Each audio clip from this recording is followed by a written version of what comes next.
Lou Barletta.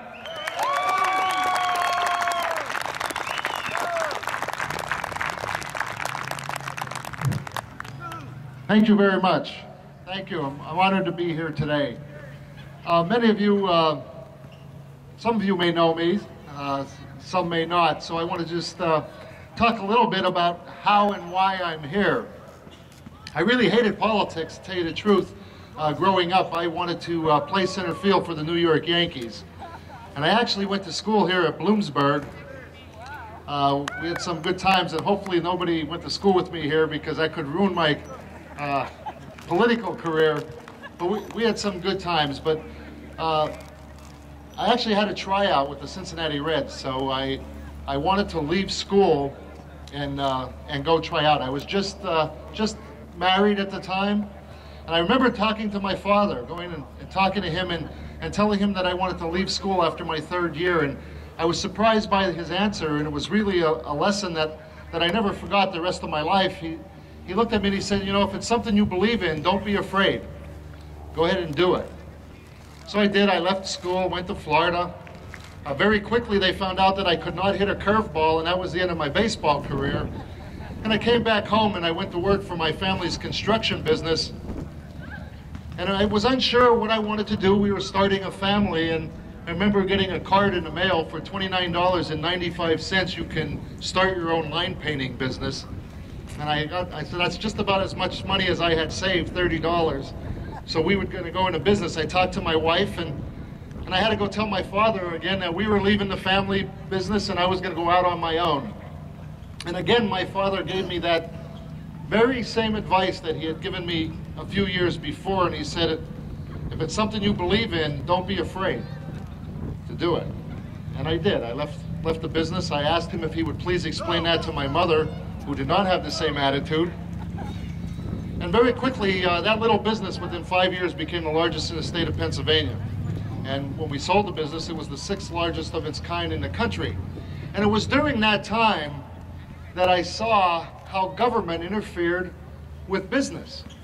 I saw how all the regulations and government interference was hurting business. And I started paying more attention. I also started paying more attention at what was happening in my town. I now had 4 daughters, and this was the place where we were raising our children. This was the place where my business was.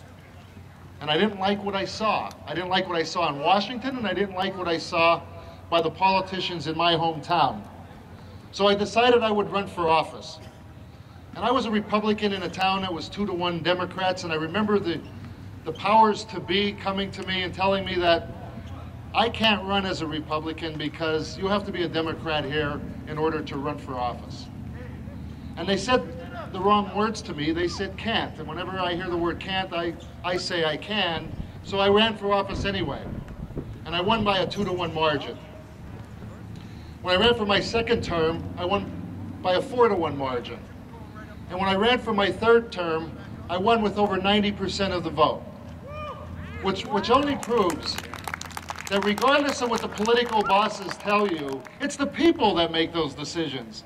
It's not the powers to be. It's not the people who control government, or so they think they do. It's the average person. When I took over, I realized that Hazleton was in much worse shape than I had even known. We had a $1.2 million deficit, and it was only a $6 million budget. I had to make some very tough decisions as the mayor. We had to have layoffs. I had to freeze wages on all the workers. I think I set a record for grievances filed against the mayor in one day. I cut the wages of management, and I took double the cut of management took. And in 2 short years, not because of me, but because of the people, the workers, and the city employees, we turned Hazleton around. We wiped out the deficit. We had a $500,000 surplus, and we got the governor's award for excellence in fiscal management and responsibility, something I'm very proud of. But as all of this was happening, I started noticing something happening in my city. I started noticing more blight in our neighborhoods. I noticed more absentee landlords. I noticed more overcrowded conditions. And at first I thought it was just a city that was on the move, a city, these were growing pains of a city that was coming back to life again. I noticed more graffiti. And then I quickly realized there was a much different problem happening in my own city. I remember I was called to an apartment, and I couldn't believe what I saw when I walked in. There were 9 mattresses laying on the floor. 9 men were sleeping on the floor. There were cockroaches in the refrigerator. This apartment was not fit for animals, yet for human beings to be exploited the way they were. All 9 men were found to be in the country illegally. And it surprised me. It caught me by surprise. Why would people be in Hazleton who are in the country illegally? We are 2,000 miles away from the nearest southern border. Well, that wouldn't be our last encounter. Very shortly after that, on a Friday night in October, after a high school football game, which are big things in Hazleton, the students go downtown for pizza after the game and hang out. Hector Luna, an illegal alien on a drug deal gone bad, shot 2 people just 100 feet where high school students were standing, killing one and wounding the other. After that crime, Hazleton was a city that might have 1 murder every 7 years. Our town was terrified. People were afraid to go out.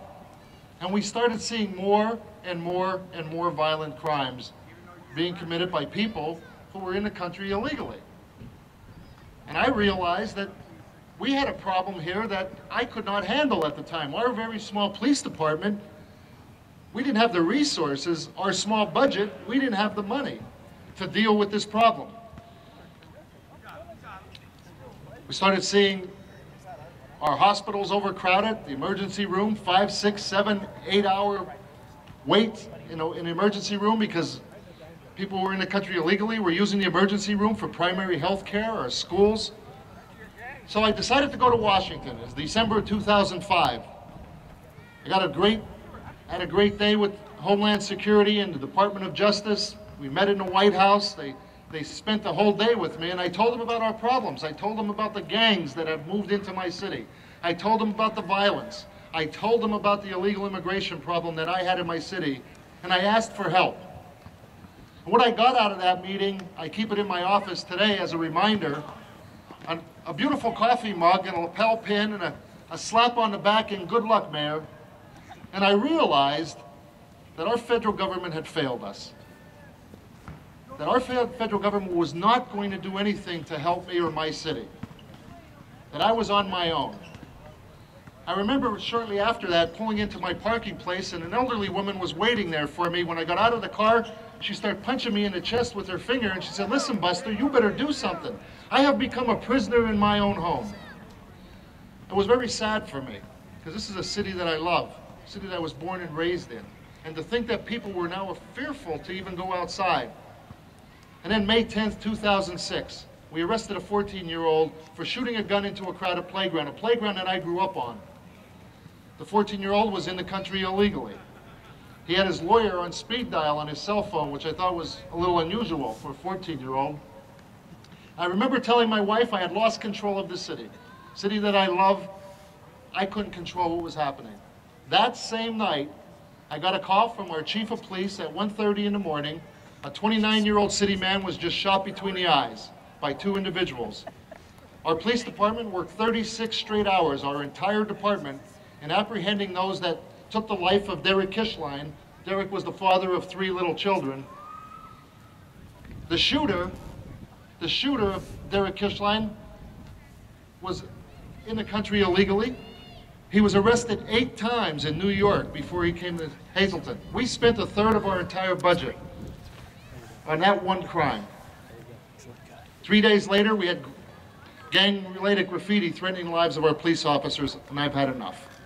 I realized I took an oath of office to protect and defend the people of my community, and that is exactly what I was going to do.